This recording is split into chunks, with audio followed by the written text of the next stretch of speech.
Shalom, jumpa lagi Rabu 8 Februari 2023. Mari kita dengarkan perenungan yang dibawakan oleh penginjil Sundoro Tanuwijaya.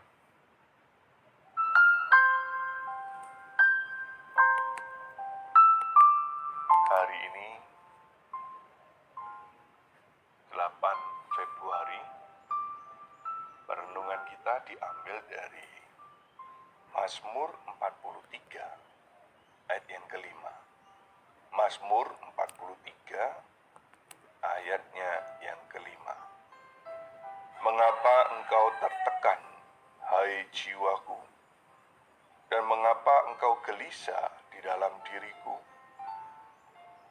Berharaplah kepada Allah, sebab aku bersyukur lagi kepadanya, penolongku dan Allahku. Daud dilanda ujian berat dan kesesakan, sebab Allah mengizinkan anak-anaknya masuk ke dalam penderitaan dan kesulitan yang besar dan lama, sebelum pertolongannya datang. Ayat di atas menyiratkan bahwa Daud sedang menegur jiwanya yang tertekan. Daud menyadari bahwa tidak beralasan mengapa ia harus merasa tertekan. Tetapi ia nyatanya merasa tertekan. Adalah berdosa bagi seorang anak Allah untuk menjadi terlalu berkecil hati dan tertekan pada saat ia menderita. Jiwa kita sangat tertekan ketika kesesakan tidak membawa kita kepada Allah, tetapi menjauh dari Allah. Tidak ada keputusasaan atau masalah apapun di dalam kesesakan. Yang ada hanyalah kurangnya kepercayaan kita kepada Allah. Kita mungkin tidak mengetahui alasan Allah mengizinkan sesuatu terjadi, dan ini menuntut kepercayaan kita. Ketika kita tidak mempercayai Allah, itu berarti kita sedang mengandalkan diri sendiri. Padahal kita tidak dapat mengalami kemenangan di dalam kekuatan kita sendiri. Kita perlu mengandalkan Allah demi ketersediaan anugerah yang berkesinambungan. Alasan dibalik kegagalan anak-anak Allah di masa kesesakan ialah karena mereka tidak mengandalkan Allah untuk persediaan anugerah baru. Kita tidak dapat merampungkan tugas-tugas baru dan mengatasi penderitaan baru dengan anugerah lama. Jiwa kita lemah di dalam dirinya. Jiwa kita membutuhkan penopang, bagaikan tanaman lemah yang membutuhkan penyangga. Daud sedang mengalami pencobaan, penderitaan, dan keputusasaan. Iblis sedang menggoda dan kebobrokan-kebobrokannya bergolak. Allah telah menarik sentuhan kasih-Nya, dan untuk sementara Daud ditinggalkan sendirian. Pada akhirnya Daud menerobos semua itu dan berbantahan dengan masalahnya sendiri. Demikianlah anak-anak Allah, tatkala dalam masalah, dapat memulihkan dan menghibur sendiri dengan cara mempercayai dan mengandalkan Allah di masa bencana. Anak Allah yang sejati di masa paling sulit memiliki Roh Kudus yang menguatkannya. Ia dapat bersandar pada Allah-Nya. Di masa kesulitan terbesar, Roh Kudus mengatasi kelemahan kita. Roh inilah yang memampukan kita memanjatkan doa dan seruan yang lantang, yang nyaring bunyinya di telinga Allah. Tulisan daripada Richard Sipes yang hidup 1577 hingga 1635. Perenungan seperti ini yang menarik bagi jiwa saya.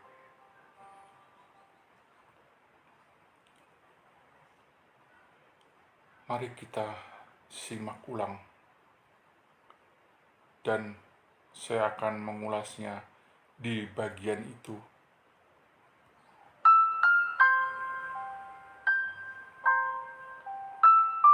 Hari ini 8 Februari, perenungan kita diambil dari Mazmur 43 ayat yang kelima. Mazmur 43 ayatnya yang kelima. Mengapa engkau tertekan, hai jiwaku? Dan mengapa engkau gelisah di dalam diriku? Berharaplah kepada Allah, sebab aku bersyukur lagi kepadanya, penolongku dan Allahku. Kalimat ini bisa keluar jika seseorang pernah mengalami hubungan dengan Allah. Dalam bahasa sederhananya, kepada Allah yang mana kita pernah berelasi atau beribadah kepadanya, maka kita akan bisa meminta tolong. Namun, dalam keberadaan kita sebagai manusia yang berhubungan dengan Tuhan kita, seberapa dekat kita dengan Dia, itu akan mempengaruhi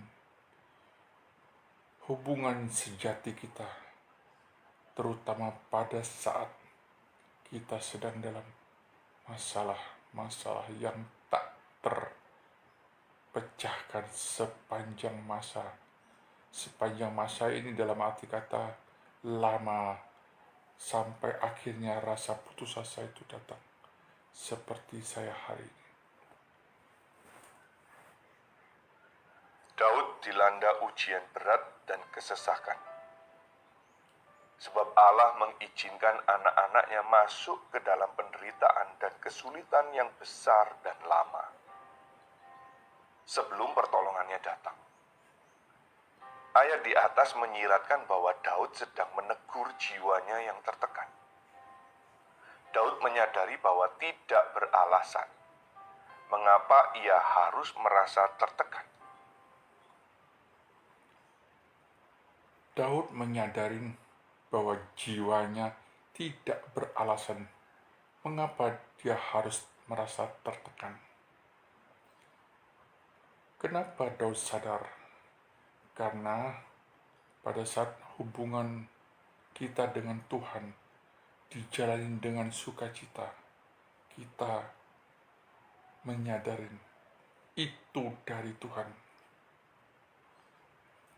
Semua kesadaran itu harus diuji pada saat kesulitan datang.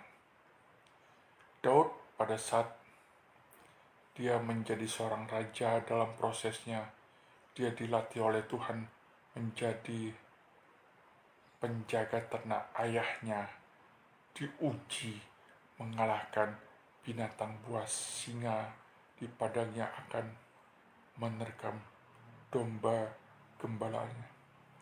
Tuhan telah menguji dia, melatih pengalaman-pengalaman masa kecilnya, masa remajanya.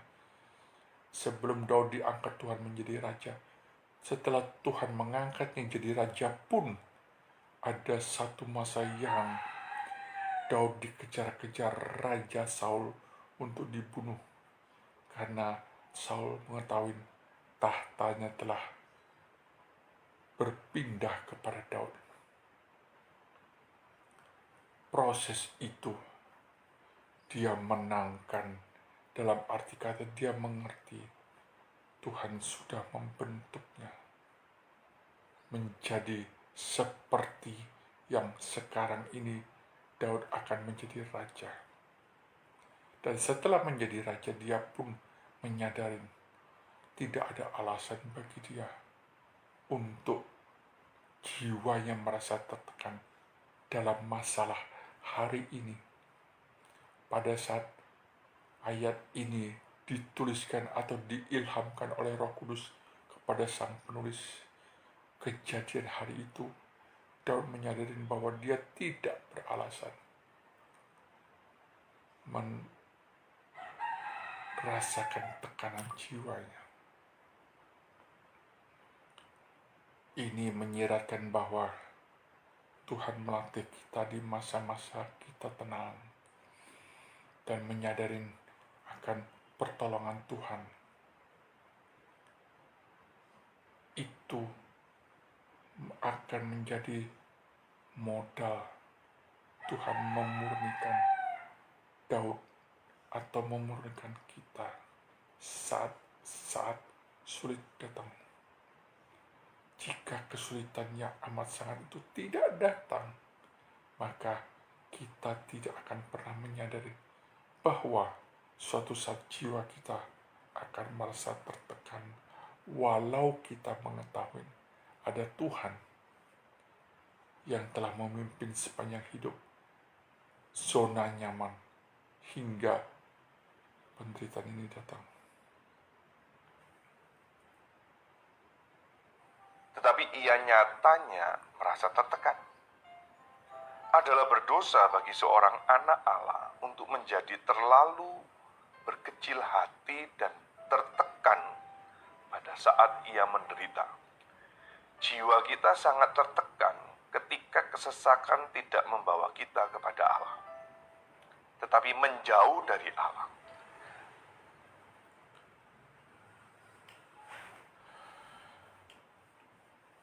Dari tulisan yang dibacakan oleh penginjil Sundoro, apakah Daud tahu bahwa pada saat dia tidak datang kepada Tuhan, itu merupakan suatu keberdosaan? Apakah kita yang tidak bisa datang kepada Tuhan karena Tuhan diam? Kita menantikan jawaban dari Tuhan tetapi tidak datang, tidak kunjung datang, dan itu kita mengabaikan Tuhan. Apakah itu berdosa? Sang penulis dengan lugas mengatakan itu berdosa. Tapi mari kita dengarkan ulasan selanjutnya. Tidak ada keputusasaan atau masalah apapun di dalam kesesakan. Yang ada hanyalah kurangnya kepercayaan kita kepada Allah. Tidak ada keputusasaan apapun pada saat kesesakan datang. Yang ada hanya kurang kepercayaan. Kurang kepercayaan kita kepada Tuhan. Ini adalah satu topik yang sangat berat.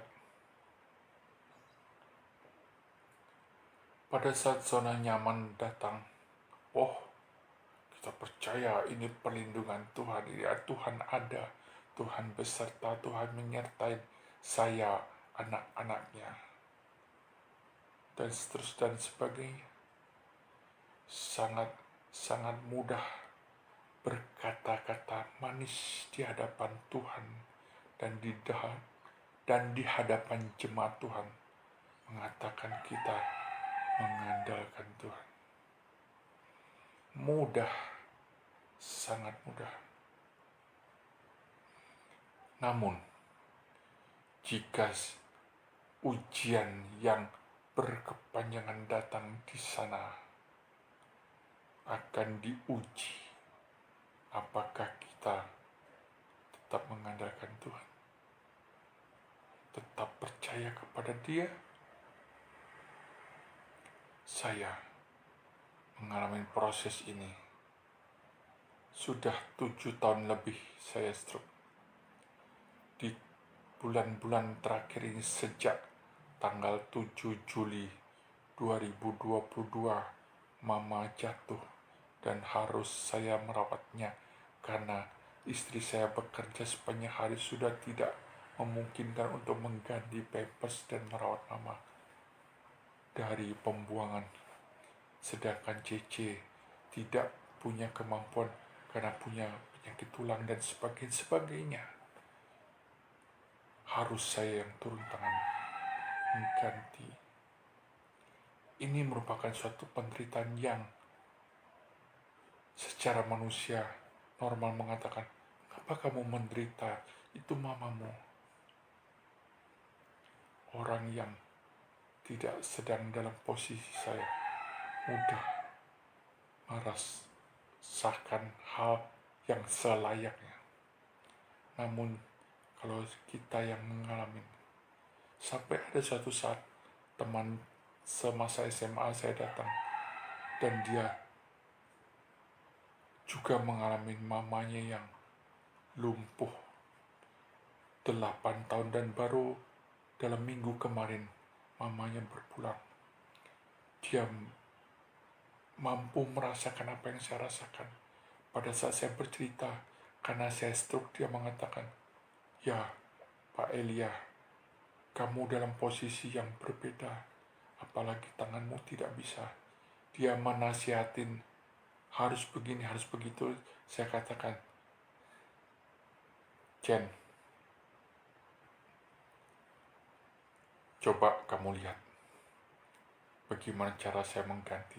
Dan akhirnya saya memberikan kesempatan dia menyaksikan. Setelah dia menyaksikan saya mengganti, dia baru mengakui semua nasihatnya tidak selayaknya dia ungkapkan kepada saya.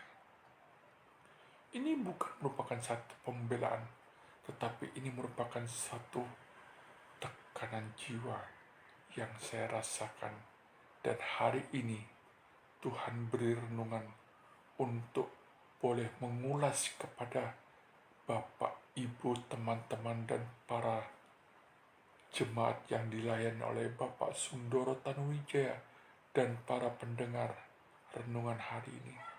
Kiranya boleh menjadi sebuah wacana berpikir.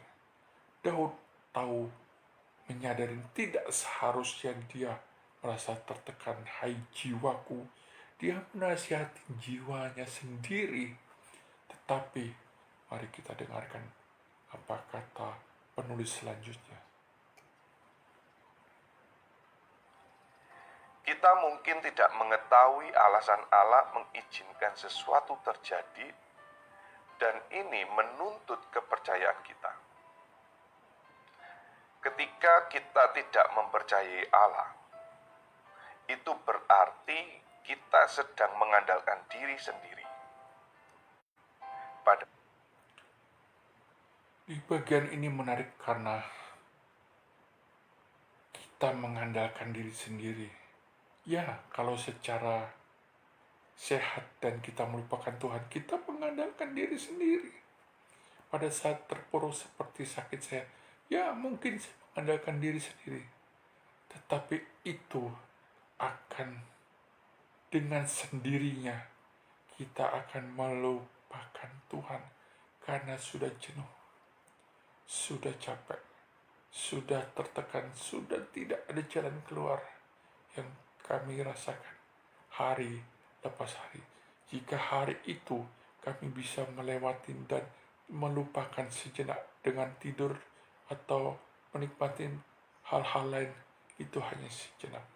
Namun jika tekanan itu datang, pikiran-pikiran itu atau hal merawat diri sendiri, merawat mama harus datang, maka itu terakumulasi di dalam bawah sadar kita, akan menjadi tekanan demi tekanan.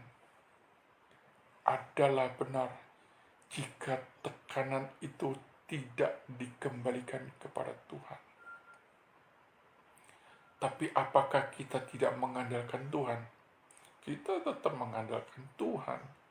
Namun mengandalkan Tuhan secara otak sehat kita butuh untuk lebih sembuh, lebih mudah mengerjakan, dan seterusnya dan sebagainya. Kesulitan Daud kita mengerti di Alkitab. Dan itu tidak ada jawaban. Makin banyak tekanan yang datang. Dan Daud menuliskan ayat ini. Padahal kita tidak dapat mengalami kemenangan di dalam kekuatan kita sendiri. Kita perlu mengandalkan Allah demi ketersediaan anugerah yang berkesinambungan. Demi tersedianya anugerah yang berkesinambungan. Kalimat ini terasa janggal.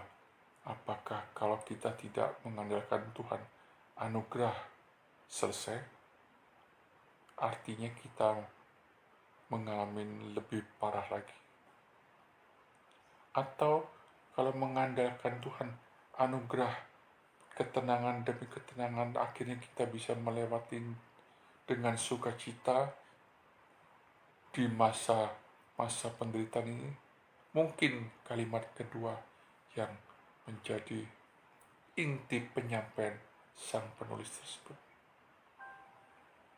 Alasan dibalik kegagalan anak-anak Allah di masa kesesakan ialah karena mereka tidak mengandalkan Allah untuk persediaan anugerah baru.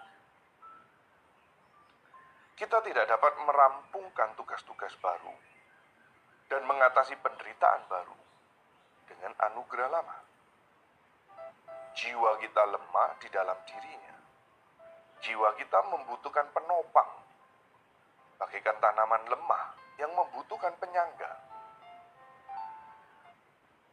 Kalimat ini ternyata benar. Kita setiap hari memerlukan anugerah. Maka ada tagline only by grace. Hanya karena anugerah kita bisa ditopang hari lepas hari, karena sehari mempunyai kesulitannya sendiri. Kesulitan hari esok ada kesulitannya tersendiri, dan itu kami tidak mampu melakukan. Apalagi orang yang sedang dalam masalah, makin terasa berat. Namun jika kita tidak sedang dalam keadaan terpuruk, kita tetap mengandalkan diri sendiri, bukan? Jujur teman-teman, bukankah kita lebih mengandalkan kesehatan kita, keuangan kita, pikiran kita, teman kita, keluarga kita, dan sebagainya? Perenungan hari ini sungguh menampar kita yang mengatakan ada bagian kita, ada bagian Tuhan. Tapi dari penulisan sang penulis hari ini mengatakan kita mengandalkan anugerah demi anugerah untuk menopang masalah yang akan datang. Sebuah dilema, pembicaraan batin yang akhirnya memberontak, yang akhirnya tertekan karena yang mana yang benar. Apakah kita tidak harus berusaha? Bukan poin tidak harus berusaha, tetap kita manusia harus berusaha. Tetapi kalau kita dikatakan harus hanya mengandalkan Tuhan, maka ada serangan mengatakan kamu pasif, kamu diam, kamu mau seenaknya. Tidak seperti itu. Mengandalkan anugerah setiap saat. Inilah jiwa yang tertekan. Mendengar uraian nasihat dari firman Tuhan dan ulasan-ulasan disampaikan terkadang menyudutkan, menuduh, kamu hanya diam saja.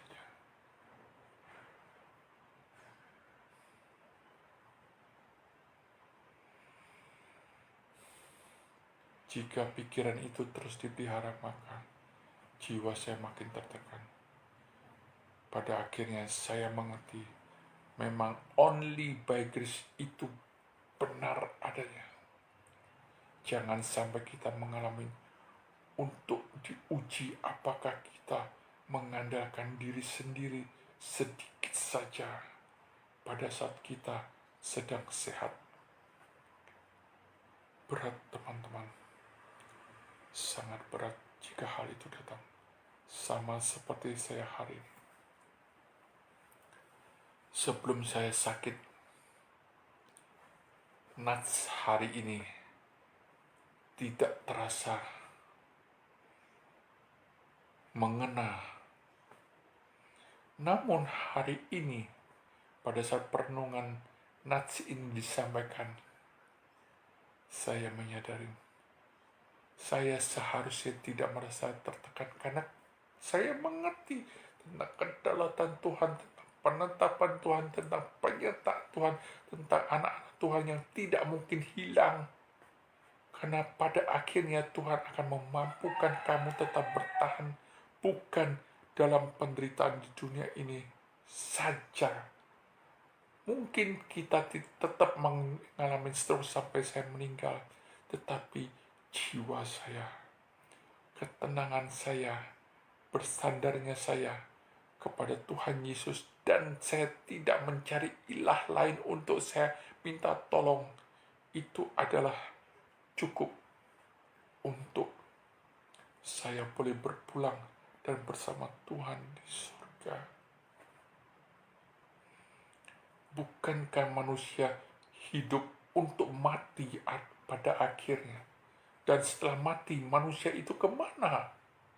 Bukankah itu lebih penting yang harus menjadi wacana berpikir selama di dunia ini? Dan itu tanpa anugerah pembentukan Tuhan seperti saya hari ini, maka kita tidak menyadari mengapa tertekan hai jiwaku, yang kamu harusnya tidak tertekan karena ada Tuhan yang telah memilih, menyertai, dan menjaga kamu sepanjang hidup dari pertama sampai engkau bisa menyatakan hari ini, walau engkau sedang dalam keadaan tertekan hai jiwa. Mari kita rampungkan di akhir perenungan ini yang sangat luar biasa, bahwa ada roh Tuhan di dalam diri kita yang mengingatkan kita. Kita dengarkan apa kata penulis di bagian roh Tuhan itu. Daud sedang mengalami pencobaan, penderitaan, dan keputusasaan. Iblis sedang menggoda dan kebobrokan-kebobrokannya bergolak. Allah telah menarik sentuhan kasih-Nya, dan untuk sementara Daud ditinggalkan sendirian. Dan untuk sementara Daud ditinggalkan. Wah, jangan sampai Tuhan meninggalkan kesehatan kita, teman-teman, seperti saya. Tuhan meninggalkan kesehatan saya dari diri saya. Tuhan punya tujuan. Tuhan mau saya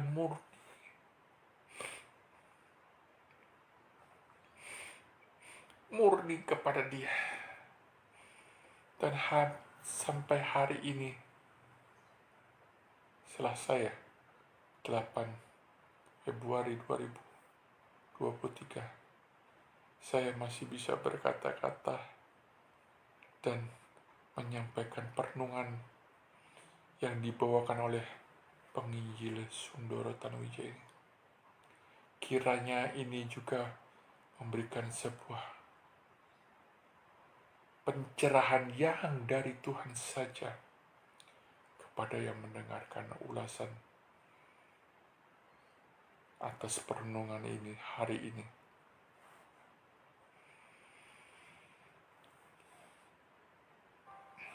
Pada akhirnya Daud menerobos semua itu dan berbantahan dengan masalahnya sendiri. Pada akhirnya Daud menerobos dan berbantah kepada dirinya sendiri. Berat, teman. Saya merasa berat. Apalagi 3 hari ini saya merasa demam, batuk sejadi-jadinya. Dan Tuhan memberikan sedikit cerah. Saya dikerok semalam oleh istri saya. Demikianlah anak-anak Allah, tatkala dalam masalah, dapat memulihkan dan menghibur sendiri dengan cara mempercayai dan mengandalkan Allah di masa bencana. Anak Allah yang sejati di masa paling sulit memiliki Roh Kudus yang menguatkannya, ia dapat bersandar pada Allahnya. Anak Allah yang sejati. Bagaimana kita tahu kita sejati? Itu hanya kedaulatan Tuhan saja yang terjadi atas diri kita. Jika kita tidak mencari Allah lain dan masih mengandalkan Tuhan Yesus, maka yakinlah kita adalah anak Allah yang sejati. Karena anak Allah yang sejati adalah anak Allah yang mampu mengatakan, "Ya Yesus, Engkau Tuhan dan Juru Selamatku." Itu hanya pekerjaan Roh Kudus yang diam di dalam kita. Dan sementara kita menjadi sedang tertekan jiwa kita dalam masalah yang tidak pernah selesai, maka Roh Kudus itu yang akan menyatakan pengandalan diri kita kepada Tuhan Yesus. Bukankah itu adalah salah satu pengertian di Filipi 2 ayat 12 dan 13? Baik, saya coba bacakan di Alkitab Filipi 2 ayat 12. Hai saudara-saudaraku yang kekasih, kamu senantiasa taat, karena itu tetap kerjakanlah keselamatanmu dengan takut dan gentar. Bukan saja seperti waktu aku masih hadir, tetapi terlebih pula sekarang, waktu aku tidak hadir. 13.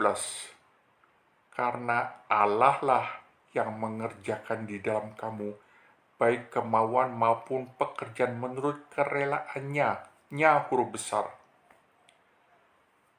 Banyak hamba Tuhan yang menjelaskan ayat 13 ini bahwa Tuhan mengerjakan keselamatan di 2000 tahun yang lalu. Saya kira ayat 13 bukan menyatakan Tuhan mengerjakan keselamatan di 2000 tahun yang lalu. Bukan. Konteksnya adalah ayat 13 itu menjelaskan ayat 12. Ayat 12 mengatakan bahwa kita harus mengerjakan keselamatan. Keselamatan kita dengan takut dan gentar. Bukan saja waktu Paulus hadir, tapi kita mengerjakan di hadapan Tuhan seperti hari-hari ini. Jadi penjelasan mengatakan bahwa Tuhan yang mengerjakan itu adalah bagian Tuhan di masa lalu, dan hari ini kita tetap mengerjakan keselamatan itu adalah bagian kita di hari ini. Bukan ayat 13 menjelaskan bahwa Tuhan yang mengerjakan di dalam diri kita. Karena ada satu ayat yang mengatakan bahwa manusia tidak sanggup berbuat baik. Tidak ada seorang pun yang berbuat baik di hadapan Tuhan. Tuhan yang mengerjakan perbuatan baik di dalam diri manusia. Sejalan dengan ayat 13 di Filipi 2 ini. Karena Allah lah yang mengerjakan di dalam kamu baik kemauan maupun pekerjaan menurut kerelaannya. Kerelaan yang Tuhan taruh di dalam diri kita dan Tuhan kerjakan di dalam diri kita. Ini pengertian bahwa inilah only by grace. Tuhan memberkati di bagian ini. Di ayat 12 kita dianjurkan karena itu kerjakanlah. Semua sudah kita kerjakan, apakah itu murni dalam diri kita? Tidak, teman-teman, itu karena Allah lah yang mengerjakan di dalam dirimu. Allah Roh Kudus mengerjakan di dalam dirimu untuk berdoa kepada Allah Bapa di surga. Saya capek berbantahan dengan teman-teman yang ada di seberang, yang mengatakan ada bagian manusia dalam mengerjakan. Tentu saya yakin, tetapi bagian manusia itu pun Allah yang mengerjakannya. Biarlah hari ini sebuah konfirmasi jelas dari penulis yang dibacakan oleh Pak Sundoro dalam perenungan hari ini boleh menguatkan kita, dan kiranya Allah Roh Kudus menyertai saya hari ini dan seterusnya sampai saya berpulang kepada Tuhan di surga. Sampai jumpa di perenungan hari berikutnya jika